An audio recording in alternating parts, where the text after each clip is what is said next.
Hey everyone. Thank you so much for joining in today. So excited to have you all here. Why don't you guys just quickly start by introducing yourselves? We are super excited to kick off this webinar series.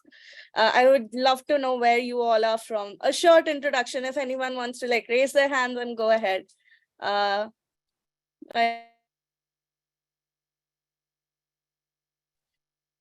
sure, Hassani, why don't you go ahead?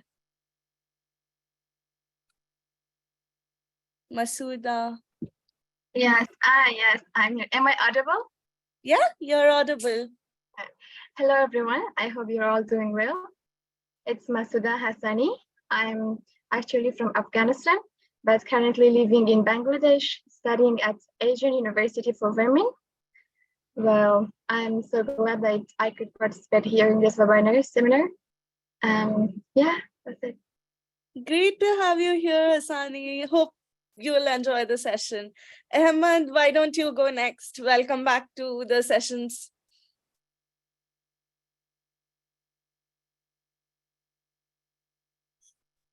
Hello, am I audible? Yes, you're audible. Okay, so my name is Habab Ali Ahmed and I'm from Pakasria Pakashole, a student of biomedical sciences, and here with you is a Millennium Fellow. Thank you for this opportunity, and it is very, great thing to be here. Hope to learn from you for the next 3 months or 4 months, and let's make a, a good, transforming change in our society by joining this fellowship. So let's kick off the meeting. I'm waiting to learn from you more. Great to have you on board. Also, I see people in the chat box. Hello, Medhimi, Vinor, Shadrach, Marawa, Jerry. I see people from all across Nigeria, Bangladesh. Welcome, a huge welcome. Till then, Lisa, why don't you go next? Why don't you introduce yourself? Hello, everyone. My name is Lisa KTC. I'm from Uganda. I'm the campus director for Makerere University Business School in Uganda. Super excited to be part of this team. Yeah, I can't wait to see what you guys have in store for us. Thank you. Thank you so much, Lisa. Aman, why don't you go next?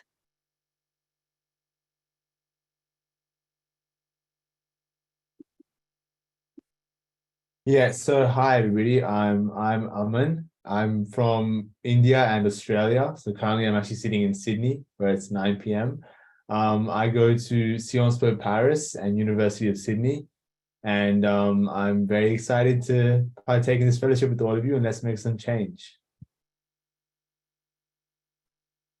Thank you so much, Aman, for your introduction. It's great to have you here. I see a lot of introductions being put in the chat box. It's super exciting. I'll just take a couple of more because our esteemed speaker is here. So Esther, why don't you go next?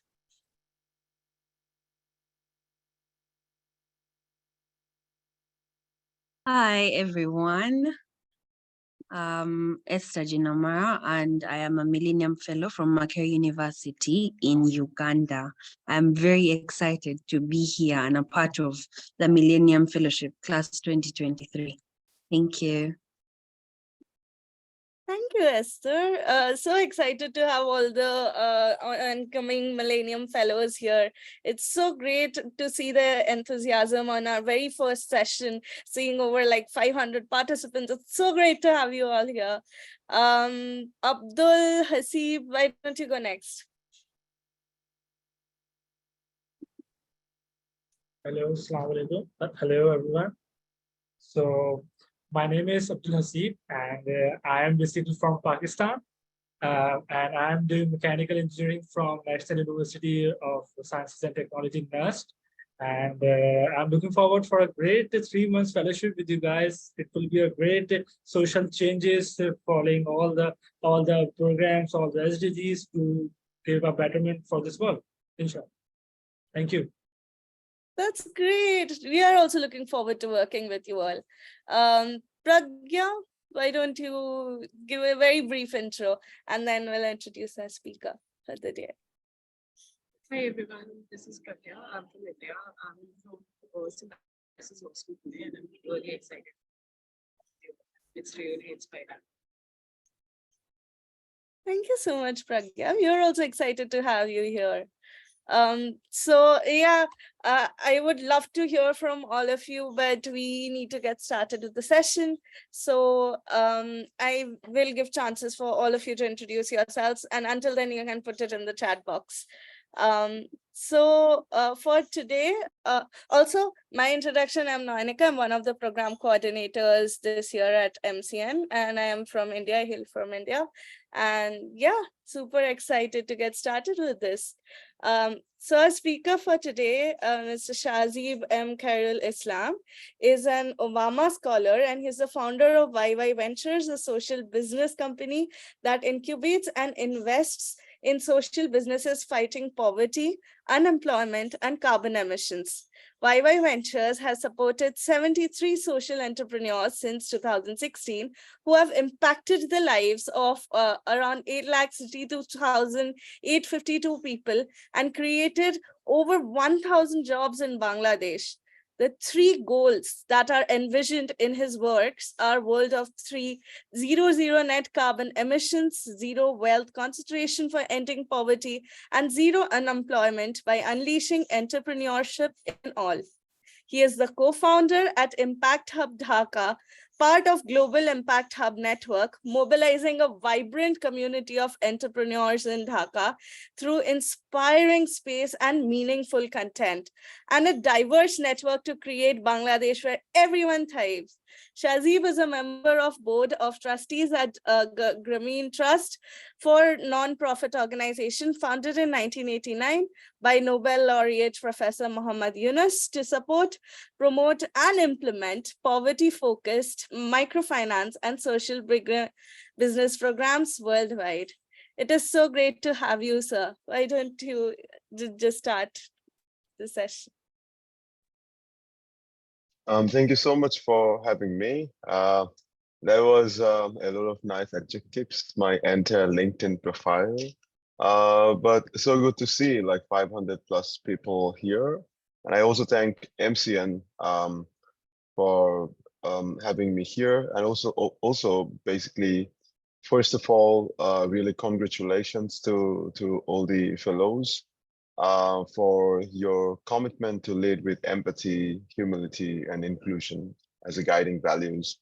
And I think this is just the start. My colleagues have said that out of 44,000 applications from 3,000 campuses, only 200 campuses were selected to host this 4,000 plus Millennium Fellows. So I am honored to be here, and I want to learn from you. I want to listen to your ideas and thoughts, and if I can, I'll try to answer some of the questions that you may have. So how do we move forward, Nonika? Right. So, sir, that's right. This is our largest campus till now. So thank you so much for welcoming the fellows. Like, why don't you start by saying what has like inspired you throughout that led you on this path of social entrepreneurship, and how did YYventures come into being? Yeah. So it's basically, I think when I really got started, I was probably close to the age of where all the fellows are, and I grew up in Bangladesh in a very humble Muslim family, and the kind of culture that we have in our societies and societies and family and also the city, it's not something that really welcomes unconventional ambitions.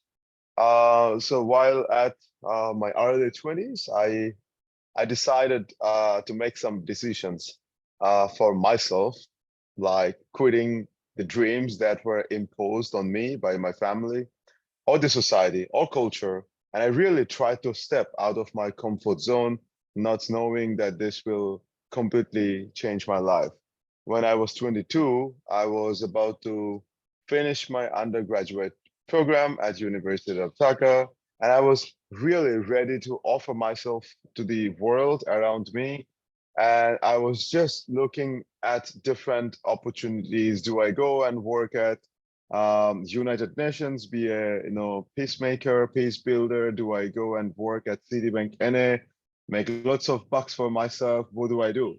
This was also the time when a couple of my friends, they said, do you want to come with us to a conference called Social Business Day, which held in Dhaka? I went there with an open mind. I saw 1,000 people. Lots of people were traveling to Bangladesh to understand what social business was, but I really had no clue. But this was also the time when I heard Professor Muhammad Yunus, the founder of Grameen Bank and 2006 Nobel laureate, speak. He said that our generation of young people is the most powerful one in the history of mankind. The reason that he gave us was the power of technology in our hands. And he also mentioned that if we really do not know our purpose, this power will go to waste. So once I really came back from this whole conference, I remembered only this thing and I felt so powerful. Although there were, I don't know, hundreds of other speakers who were talking about social business, how to get started, how to get funding, and what's not. But immediately I thought, oh, I was probably one of 1,000 people who were just attending there, but I really felt so powerful that I started my first social business company. I think within the next 100 days or so, which didn't work. It's okay, but I kind of learned so much within those days. But this concept of social business really gave me a purpose and a lot of joy and an opportunity to really serve my community. So I went on to build an education social business. It didn't work out. I went on to build an art agency, work with lots of photographers. We had launched something called Photopreneurs. It didn't work out. I like nice designs, so I wanted to build a design studio. It also did not work out, and this continued as a path. But I struggled often, but I also did something which was probably working. So lots of people really reached out to me, and they said they wanted to do a social business. They had an idea. They did not know where to really go and where to get this funding from. Really small amount of money, let's say $5,000. But who was writing this check for these people, right? I don't know if we have students here, let's say from Bangladesh, from University of Dhaka or Bangladesh University of Professionals, BRAC University, North South. So the timeline that I'm talking about is 8 years old. But even if you do, if you are trying to start a business, if you are trying to implement a business concept, there is nobody who's writing you this $5,000 check, right? So I wanted to be a person to be able to solve this. So with both of lots of volunteers and a super nice team, in 2016, we launched something called YY Doshti Incubation Program to support and inspire a next generation of social business entrepreneurs in Bangladesh. After first 3 years, this initiative was, rebranded, repurposed in partnership with Muhammad Yunus as YYventures Limited. So by this time, I was already an entrepreneur for 6 years. I already knew there were things that were working. There were things that was not really working. So I only picked things that were working and where I could be useful to other entrepreneurs in the emerging economies. And it works.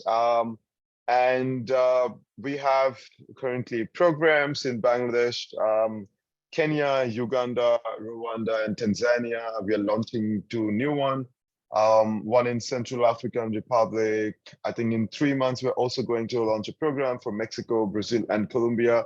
And we do the same thing. We let young people come to us with their ideas. We offer them a program.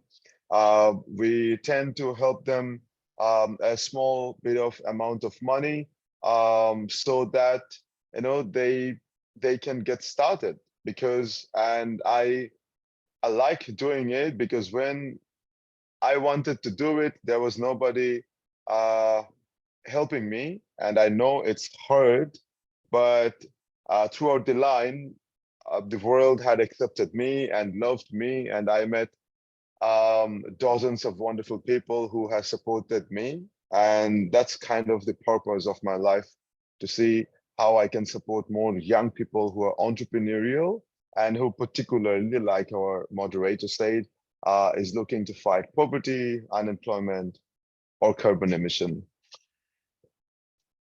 Yeah, thank you. I hope, Nayanika, this helps.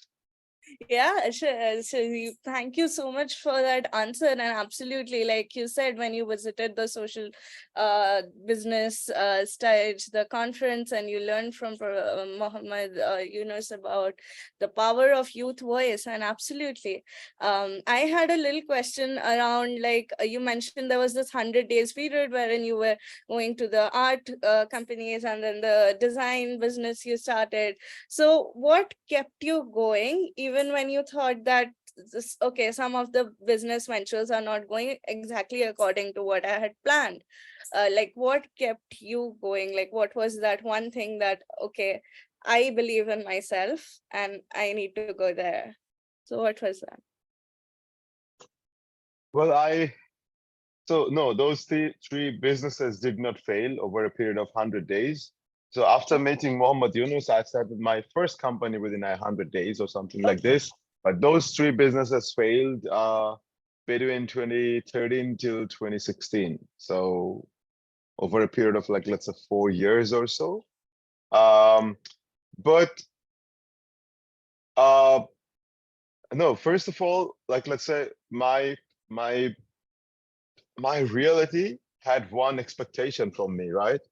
So since I was, let's say 14, 15-year-old, I was told that you need to become this person who will have this job in this super nice place, right?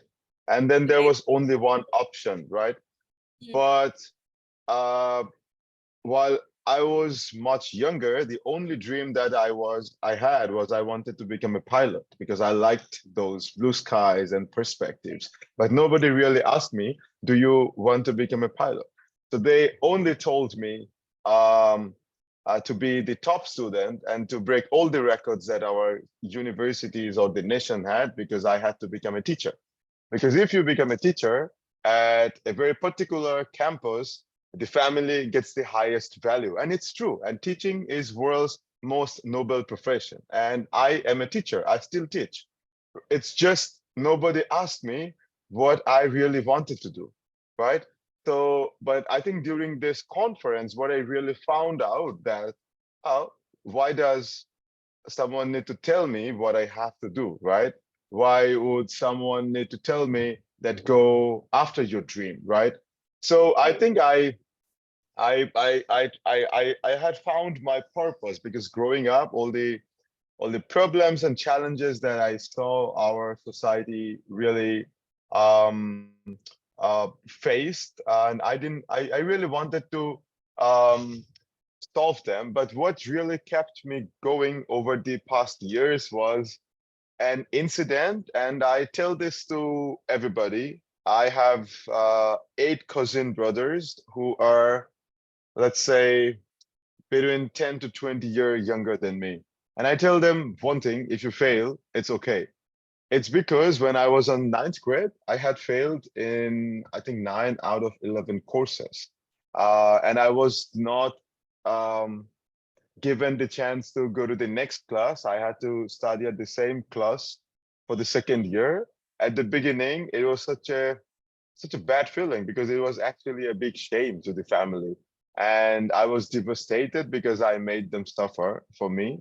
But I had this friend, his name is Imran, but he was almost a pretty good student, but we could connect because we used to see each other in the cricket field, you know. And then he used to tell me, you know, how failure was the pillar of success, right? And then uh, how no, failure could be your potent ally on the growth path. And then he really had inspired and backed me up. And then in the next 2 years, when I finished school, I finished as a top student. So when I was trying all these business ideas or concepts, and when if you're an entrepreneur and if you know that your idea doesn't work, your business is failing, you will understand it. You know, most of the cases, we don't say that our business is failing because we don't want to hear that I'm part of this failure story, or what will your friends say? Oh, what would my girlfriend think of this if I fail with my business? You know, those kind of stuff. But I could really accept that. I'm like, if I fail, but I will move on to the next thing. And then by this time, I think for the third business, we had also raised lots of money from the investors. So, and then I spoke to my team, and one fine day, I just told them I can't run it anymore because it doesn't make enough money to pay for this stuff. And probably it's a good business. I think all of those ideas were really good. And it's just I wasn't ready, or I was not being able to deliver. So I Right. failed and I learned from it. Right. That is very inspiring. And I would say, like, from personal experience, like, even I had like a professor who once told me, and it has stuck with me, that sometimes when life throws like rocks at you, you need to convert them to stepping stones of success. So I guess that's what you have Absolutely. done. And yeah, we should not be bounded by like social paradigms and constructs to make you delve into a certain role. So yeah, thank you so much.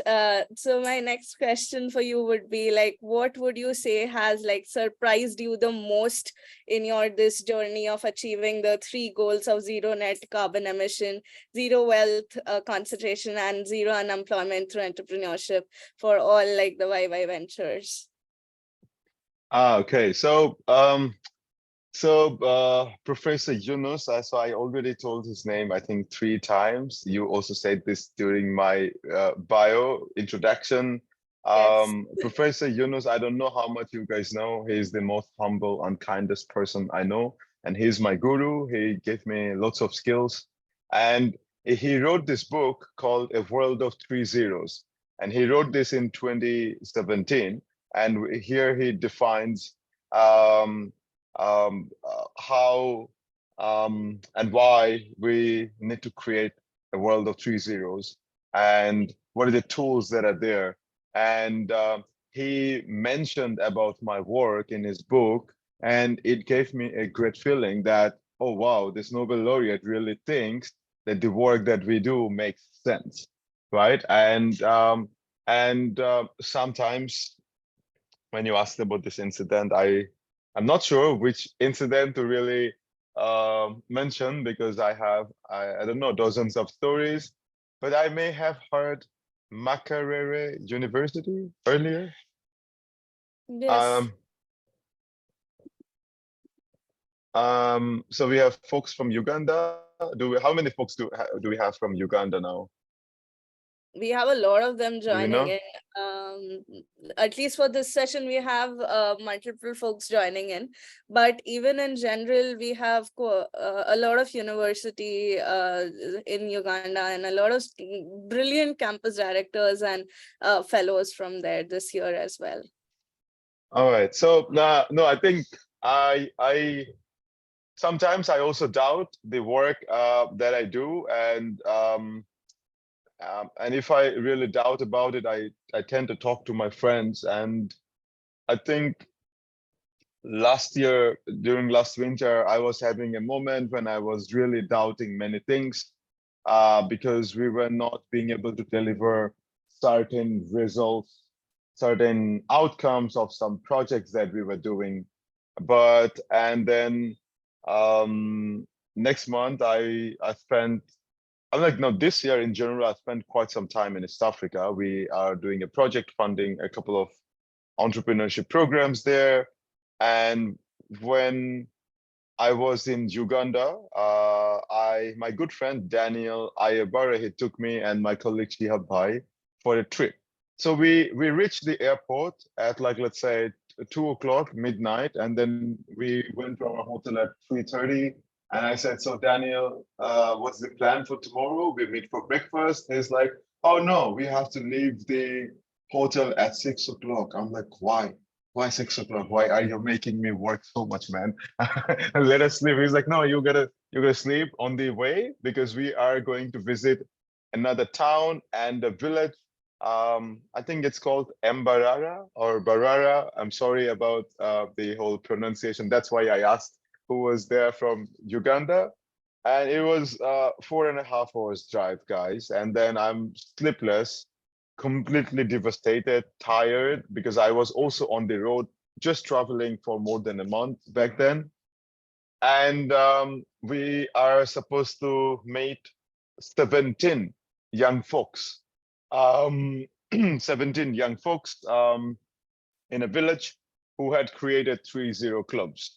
And I know my colleague Ankita is here. Ankita, in a bit, when I talk about them, if you can, you will find pictures, at least in our Instagram, that you can share.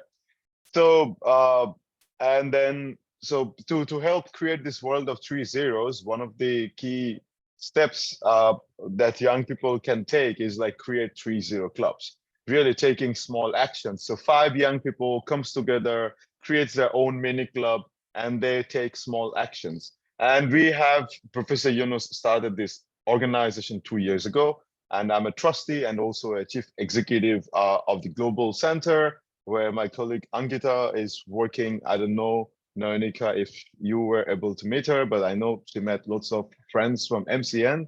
And then we went there. I said, so what do we do here? He said, you are going to have to meet some of the finest Ugandan youth, right? And this is probably one of the border areas. They have no electricity, no running water at home. We went to a school and there was this class with those folks.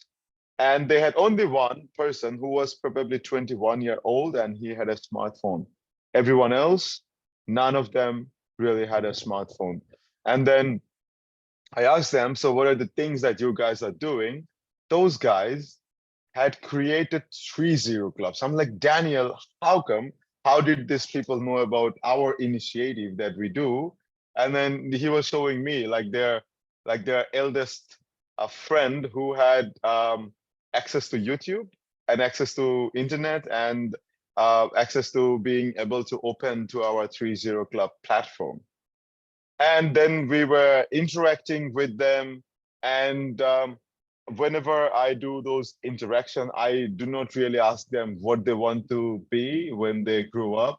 I ask them what are the dreams, I think it's really important to have dreams. So I was talking to these people. I'm like, hey, how old are you? And it's like this young girl, she's 15 years old. I said, what is your dream about Uganda? She's like, oh, one day I want to go to this restaurant and some robot is going to come and serve me. I'm like, wow, you know about robots, and how much do you know about it? And then I go to another kid. I said, hey kid, what do you want to do? What are your dreams? He's like, sir, you know what? We have so much plastic in our village. Trust me, this was the greenest part in Uganda where I was, but of course there were plastics lying around. He said, sir, there's like so much plastic here, and I hate it. So I want to see a country where we do not have plastic, right? And I immediately hugged him because I also live by a no plastic policy. And then I said, and what are you doing with this whole dream? And then he's like, oh, we built a school library. So those 17 kids built an entire library by using recycled plastic bottles. I said, really? Can I just go and see it? And I went to this library, and they even kept like a little hole in one of the walls where you can see, it's like, see, this is the plastic bottle. And we carried all the plastic bottles from our village to build this library because the school also did not have the library. I said, how do you know how to recycle plastic? Did you guys use any machines? Nothing. Everything that they did, they worked with their hands.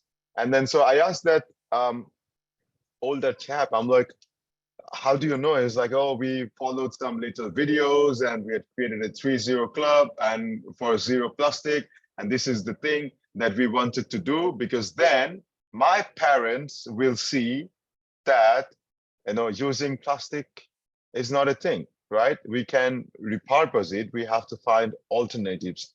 So I think among many life-changing stories, this was a story that has really, really inspired me. And immediately I'm like calling everyone, telling everyone, I'm like, guys, it's real, it's happening. In these tiny little villages, young kids, they are taking small actions. So we really have to step up and continue to do the work in a bigger and better way. I hope this story helps. So I think, see, I can still think about this particular day. And this is one of those moments as humans, you feel content, you feel, you find fulfillment and you are genuinely happy. So this was one of those days of my life. Right, absolutely. And it was so like the stories were itself were so emotional. Like when the little girl said that she wants to see a restaurant with robot serving, or how they built the entire library using like recycled plastics from ground zero up. And yeah, that must have been really the life-changing moments for you. And also I would ask all the participants to take a note of the book that you mentioned, The World of Three Zeros by Professor Yunus. And so yeah, a little question there was like you mentioned your friends being your support system. So would you tell us that how they have helped you, or they have been there, and how they inspire you? Because I guess that's one of the things, the key components that people really need to understand, the power of human connection. So I think you really have to know who your friend is and who's just a connection, right? So your classmate is probably not your friend, or maybe is your friend, right? So typically I think I'm lucky because I have friends who comes to me on my face. They will tell me, you have done a shit job with this, you could have done better. So those are the people who are your friends. They are like really your mirror, and they tell you all the not nice things, and then they help you become a better person, right? So that's one kind of friends that I have in terms of work. But last 10, 11 years also gave me, I already mentioned about Daniel, gave me a handful of global friends. We all live in our own realities, but I think the world really conspires because we continue to see each other here and there. And then I would always make sure to get dinner and to speak to them, to share about life and times when you can't speak about certain things with somebody. But in my entrepreneurship career, I think I was really, really fortunate to find some friends. I won't name them, because if I name them, then someone else will say, if they see this video someday, you did not consider me as a friend. It's nothing like this, but I think I have a few friends. Most of them are older than me. Let's say 3 years older, or I think, and one of my closest friends is 11 years older than me. But but we are friends because we can really connect with our intellectual levels. I can discuss about the issues and things that I have in my life with them, and hear what they think. It doesn't matter what I carry on or implement, but I'm like, while I was very young, like 9, 10, 11-year-old, we were 6 friends. Now I have only one friend other than me left in Bangladesh. Everyone else really left the country. So with them, I think we're a little far, but once in a while we talk.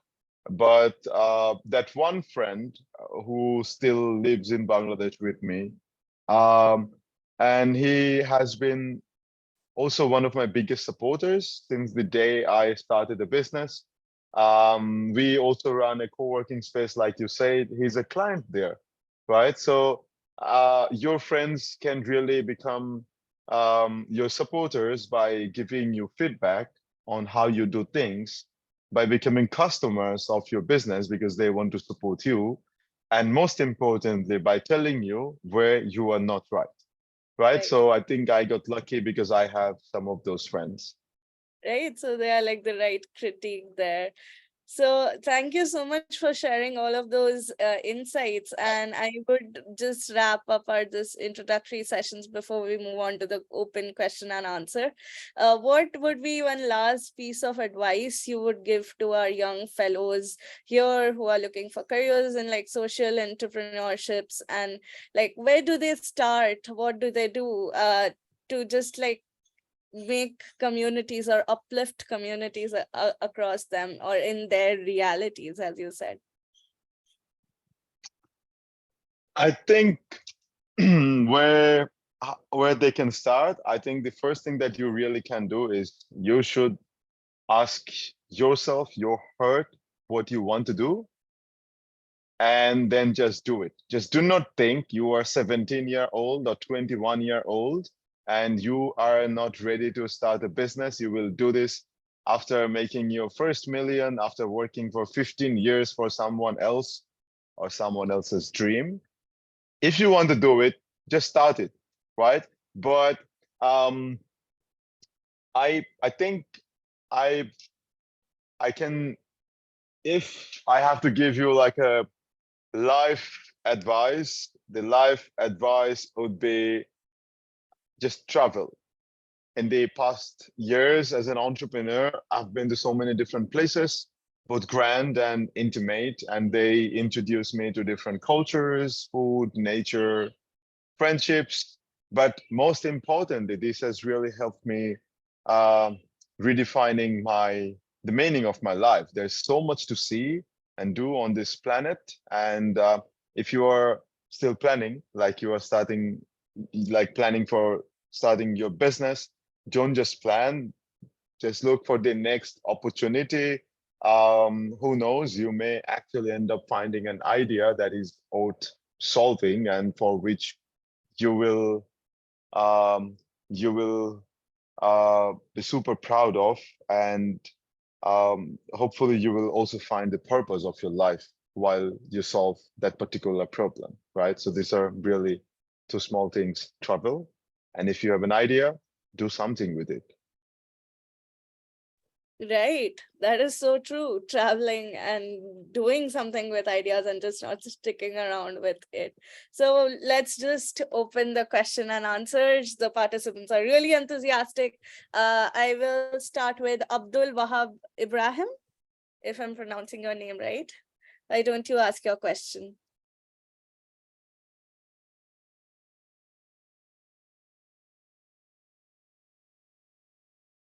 Abdul, are you there? If not, until then, why, Aman, I see you, why don't you ask? Thank you so much for that presentation. That was really amazing. I particularly like the bit where you talked about friends and how sometimes it's important to have friends be able to tell you that you what you're doing right now is not great. But my question is, with the rise of social impact investing, we've seen that you can actually combine profit with impact. So, how could governments leverage that, or can they leverage that idea to incentivize the private sector to become more socially aware? Great question. I think so. Before, I think I will probably not be able to give you the right answer if you're looking for, because I don't work for a government or I don't represent one. But as an entrepreneur, and I think I deal with lots of those groups, particularly for my ventures who are doing socially responsive investing or social business investing or impact investing. I think the number one thing that we really can have from the government is to offer the right kind of policy frameworks that really helps. But on the other side, like let's say, if you look back, and I think you mentioned that you are Indian Australian, right? So I'm pretty sure Indian government, the central bank, has had a policy for at least 20 years where they said corporations needed to invest certain percentage of their money into sustainable projects. So investing in a sustainability thing has been going on for many years. But now, how we really do it is a question. But we have at least right now a couple of governments who are funding our programs, or they are our clients, right? So what we see is the governments are also, looking to see how new structures of funds can be created. For example, social business funds, how new kinds of partnerships can be formulated, so that we could facilitate those investments. So one such thing that we do in Bangladesh, it's called Orange Corners Bangladesh program. YYventures leads it with other partners like BYLC, Sajid Foundation. It's a local NGO which is a partner.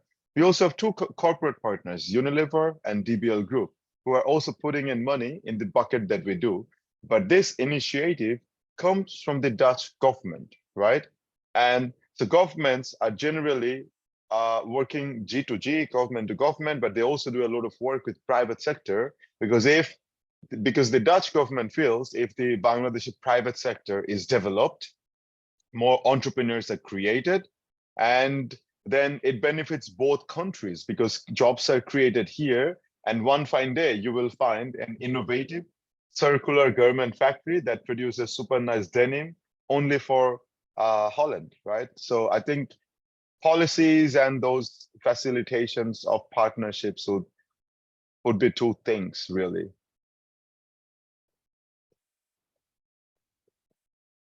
Thank you so much for that answer, and thank you, Aman, for asking the question.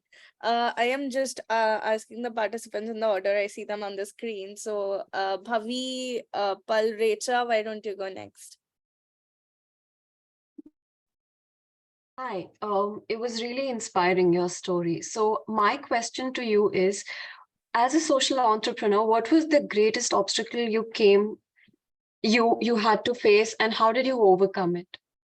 What were the resources at your disposal, and what were the resources you had to generate? No, I think the answer is very simple. It was while starting up. There was a moment when I had to make a decision. Do I want to listen to all these wonderful people in my life, or do I want to listen to my heart?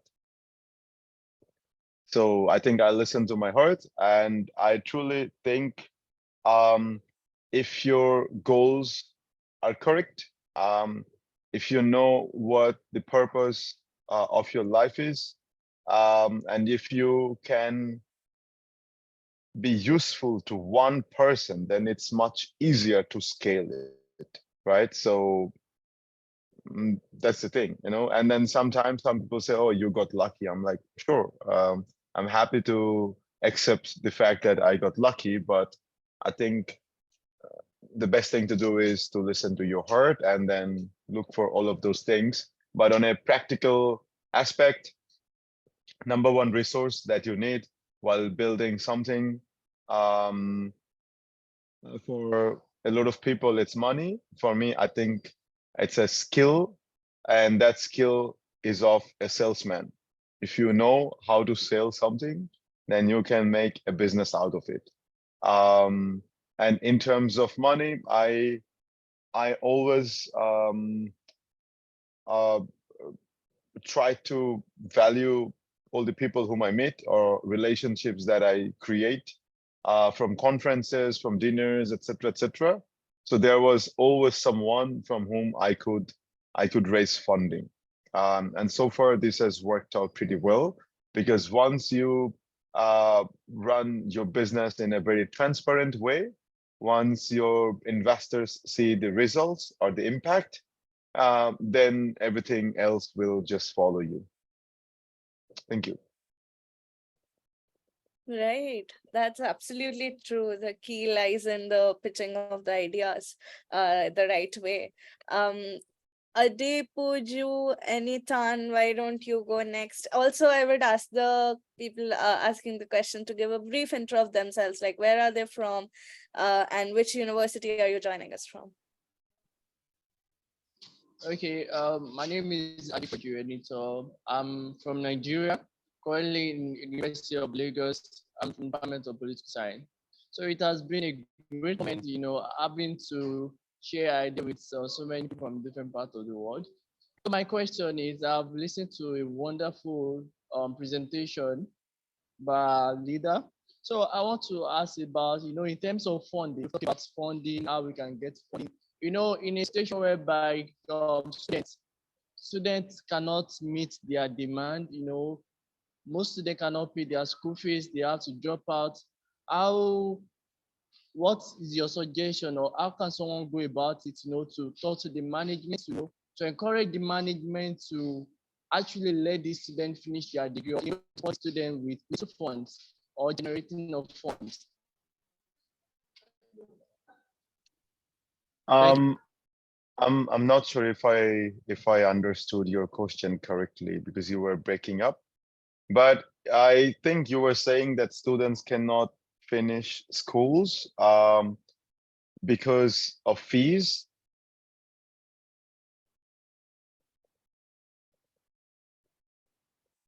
So is this what you were saying? I think that is what he mentioned, that Yeah. how the funding. Yeah, so I think one of the key things could be, one of the solutions could be if local microcredit organizations comes in.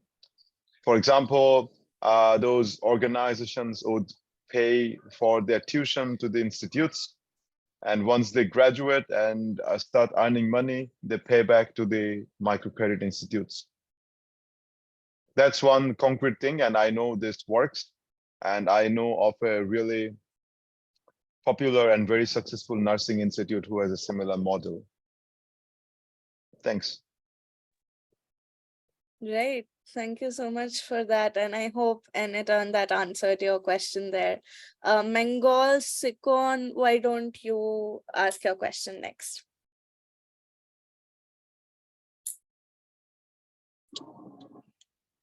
Hi everyone, this is Mengo from Zambia. My campus is Living Manaus Medical University. Shaiba, my question to you is, you earlier spoke about how you kind of attempted like 4+ businesses as you were starting and it didn't work out. Then you later on mentioned about how you think maybe you're not just able to deliver, or you are not ready at that particular point to do what was required of you. My question now is, what did you do different in terms of what capacity building is concerned that made this current business work out? Thank you.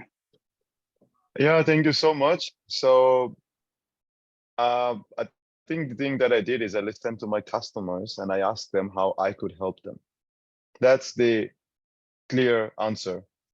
So what is the thing that you need? It's because, like, let's say while building a startup or a new business these days, everyone really wants to run after institutional financing or venture funding or something like this. But I was always running after my customers, chasing them, right?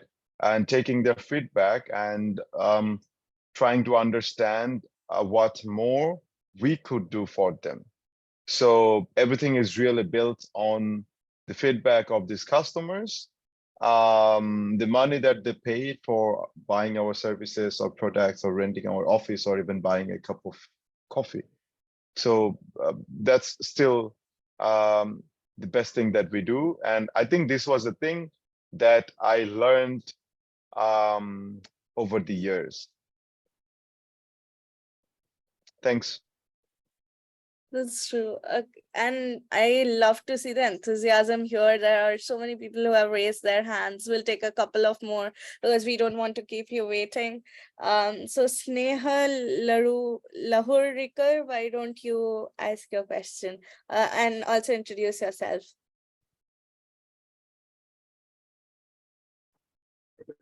Hello, can you hear me? Uh, Great, sir. So, my name is Sneh Lahorikar. I am from Bangalore, India, and I'm currently studying in Christ University.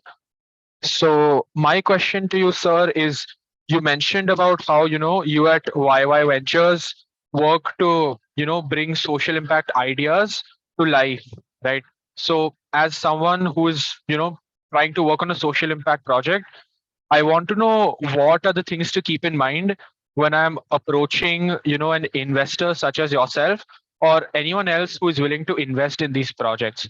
What should I keep in mind, or how should, we make our pitch in such a way where we attract the investors' attention and make sure they're convinced of our cause, so we have the required funding to begin our project? I think it would be a pretty long list, technically speaking, but you should really start by thinking about the theory of change of your business and how you make that local change happens. So all the impact investors are really keen to know how you do it. Number two would be if you have paying customers and what are they saying about it? Then your team, the founding team members, who they are, what kind of experience they have, what kind of skill sets they have. And next would be your business model. What kind of how you actually make money. Just do not put a business model canvas there. Like what is the process of making this money? And then if you have any proprietary technology or a process, if you have a certain key competency in business that makes you different than your customers, mention about it, mention about the market size, and your plans to capture as much as this is, because no investor is going to write a check for you just because you are trying to solve a social problem. All investors would want to know if you have a business model and if you have customers and if people are willing to buy it, right? And then some of them will want to say your plans for scalability, and yeah, that's pretty much it. So from really, those are some points that they have. But aside all these points that I mentioned, I think investors would really want to know who you are as an entrepreneur, as a person. If they see that you are committed, only then they're speaking to you. They will not speak to you if you have a great idea that has the potential to change the world tomorrow. They will only put in the money if they believe that you are the person to drive this change. Thank you. Absolutely. So having the right business model and having even the right mindset to like prove it to them with the personality in place. And I would take just two more questions because I really don't want to keep you waiting. So Masuda Hassani, why don't you ask your question and give us a brief intro, where you're from, what's your university name? Hello, everyone again. I'm Masuda Hassani. I'm studying at Asian University for Women in Bangladesh. And I have two questions. And the first is, what would you suggest to people who don't have the first essential beginning resources? I mean, what if they don't have the needed flexible environment to start their business while they have enough inspiration and ambitious to start? And my second question is, how did you overcome all those doubts that you mentioned while building the structure and theory of your business? Thank you. First of all, thank you so much for your question. First of all, nobody really has the environment under their control. You have to start to create it. If you do not create it, no one else is going to really come and do it for you, right? And overcoming all the challenges and issues would be, so one of the things that I tend to see is, how can I become a better version of myself as an entrepreneur, and how I can be useful to people. So these are two things, one for really my personal development, and the other for the help or support of my customers or beneficiaries. And the other thing that I think really helps is we put in a lot of focus in terms of the culture that we want to build, right? How do you create a platform that is equitable, that is diverse, where everyone can feel that I can raise my voice? How do you make sure that you nurture it? And how do you make sure that you find the right talent? Because I think one of the biggest things that founders really need to do just after getting started on their business is to attract high quality talent, because an organization is nothing without its talent. So for me, I think I sit just like an opera master, and it's my super nice colleagues who takes all of those initiatives forward. And my job is to make sure I can bring them all the resources and things that they need to do their job in a super nice way. Thank you. Absolutely. And I love the orchestra master part of it. So the last question I would take is from Sajwal Ahmed. Give your brief intro and shoot your question right away. Hi, I'm Sajjad Ahmed, and I'm joining from Pak Austria Fachhochschule, Institute of Applied Science and Technology, Pakistan. And my question is that what do you think that social venture fail more commonly than other business venture? And is it because they don't consider business aspect, or they don't consider sustainability, or is there any other reason?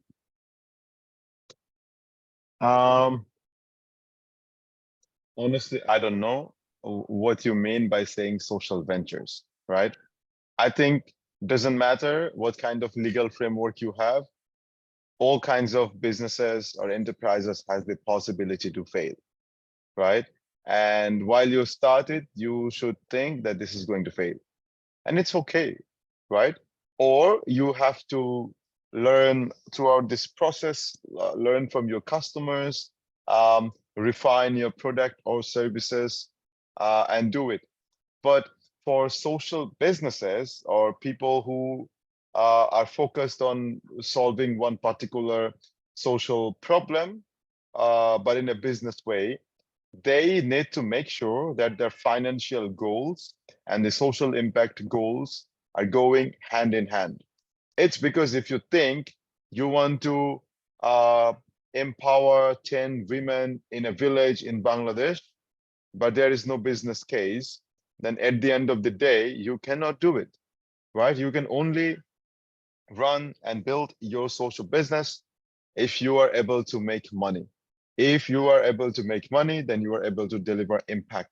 At least you have to find a way that in the long run, your business becomes financially sustainable. Thank you.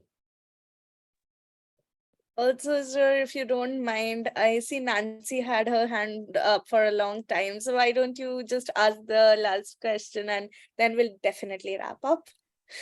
Sure. Hello, my name is Nancy. I am a Syrian student, computer engineering student in Turkey, Ankara. And I stalked your LinkedIn for a little bit and I was reading your post. And it you said something about it's really important to find a co-founder, but wouldn't that, how do you find the perfect co-founder that would have the same vision as you, who would not undermine your vision, who would move in the same direction as you? Because not having a boss, not having like one person as the boss, I see it as a problem.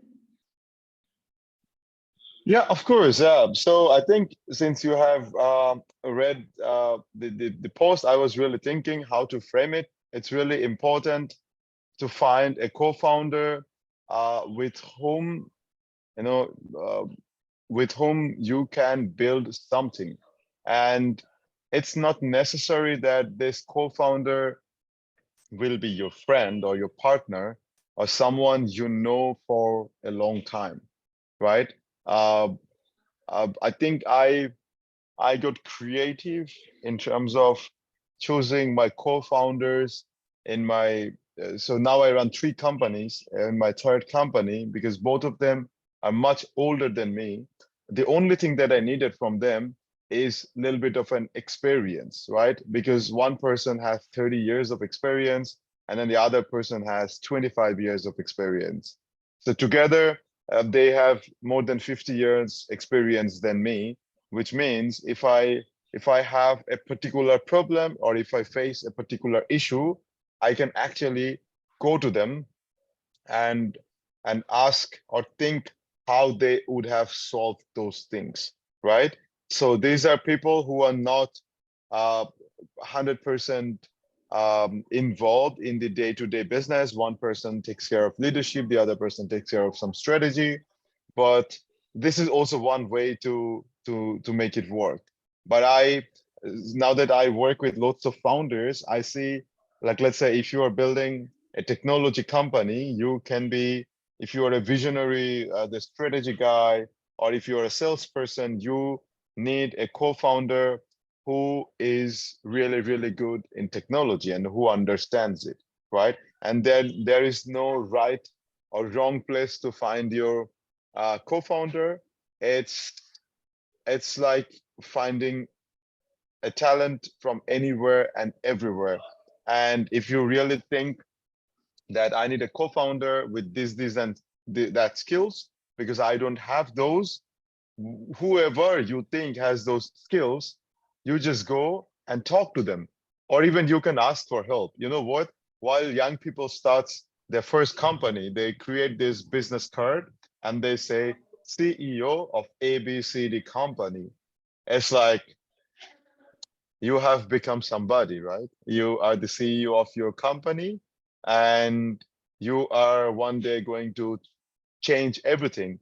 And you are probably the smartest person in your friend circle, in your family, and you think you know it all. But it's not true. I tell everybody, why don't you go and ask for help, right? Because like these groups, we have 473 people. You have done something different in your life or at your class. That's why you are a fellow today. But if you think you are smarter than all the other 473 people, then you are wrong, right? But you can consider to turn these 475 people here to create a tribe of your own. You can say, hey, I'm looking to create this business. I am looking to connect with people of these, and this, that skill set, right? I know, Nancy, maybe this would not be the case in all the time because we don't want to say it. We don't want to ask for help. But if you continue to do it, I'm pretty sure any entrepreneur will find this right kind of person, right? And to be very honest, when I listened to Professor Mohammed Yunus, I never thought that this person would one day come in as a partner for my company. I never thought that we would be in the same board doing similar things together, right? So it's always, we are all a work in progress. So you have to understand what you do best, and you have to understand where you need help. This is where you can ask your friends, you can ask someone who's way senior to you, somebody junior, somebody who's in the family, somebody is some friend's friend, or LinkedIn. I'm sure you can find one. Thank you. Thank you for that answer. Thank you so much, Shaheeb. Those are some pretty insightful things that we got to learn today in today's webinar. And we would love to have some final closing remarks from you and some words for our fellows there. Final remarks. Now you have put me in like a big trouble. I I would say I really want to congratulate all of you for being fellows, and I encourage you to look at the 3-0 Club platform. I encourage you to find 4 other young people in your community, in this group, in your family, who's equally passionate about solving one problem. You don't have to build a business. This can be taking really small actions like planting a tree, talking to people about like, taking shorter showers to save water, for example, talking to people about sustainable clothing, for example, those kind of stuff. And this is my request that you check out this platform. And I'll also request the MCN team so that they get you all the information. And in terms of life, studies, business, and profession, I think I can give you 3 pieces of advice which I have followed all my life. And I think this has worked out quite nicely for me, and this has the potential to work out for you too. Number 1, ask yourself, what did you want to become when you were 13, 14, or 15-year-old? This was also the time when nobody had really corrupted your mind that you could think freely. This was the time when I wanted to become a pilot. And now I also made myself understand that one fine day I will truly become a pilot, because that was my dream. And number 2 is ask for help. If you are building a business, if you are trying to study, if you are trying to get this fellowship, if you are trying to apply to a university, always ask for help. There is nothing wrong in asking for help. And this also shows that you are humble and do it in a nice way. And the point number 3 that I want to tell you is try to be useful in life for one person. Could be your parents, could be your sister, could be some other person, could be somebody who needs help in your society. I do not invite you to change the world. If you can, really change the life of one person to some extent, then you will already know the game of changing the world. And once you can do it for one person, then you should be able to do this for 10, and then 100, then 1,000, then God knows how or what you will do, or what God has in store for you. So really simple things, but sometimes when I talk about this, people say, oh, you were telling me to listen to my heart, and now listening to my heart, I have to do this, but I cannot do this because of my reality. And then I say, so this is a problem that you need to solve, right? So, and I think solving all kinds of problem is identifying the root cause of it. So I hope that you can listen to your heart. I hope you ask for help, and I hope you can be useful to one person in this world. Thank you. Thank you so much, sir, for joining us today and giving those really insightful insights. And truly, like, all of our fellows selected here are working on the 17 SDGs that are there, and making it a success. And yes, definitely, I completely agree with you that instead of going on the mission to change the world, we should start by at least changing our own environment, like making we should start small, and that's how you expand. So thank you so much for joining in today and giving us your time and those really wonderful and inspiring stories from the Uganda thing to all the how your friends supported you and how to find the right co-founder. All of those insights will really stick with us for the longest time. So yeah, and huge thanks to all the fellows who have joined in here today to listen to the session. And if you loved this was a kickstart to our fellowship journey. And so I just want you to take note of the 2 upcoming webinars next week on Tuesday and Thursday. Keep an eye out on your emails for further details. Like we'll have one from Toby Norman on Tuesday and Sid Wiesner on Thursday. So I would really recommend all of you to join into those for some more wonderful conversations with our esteemed speakers. So yeah, I hope all of you really enjoyed the session today and will tune in for the next ones. Looking forward to meeting you all again. Thank you so much. Bye guys. Thank you.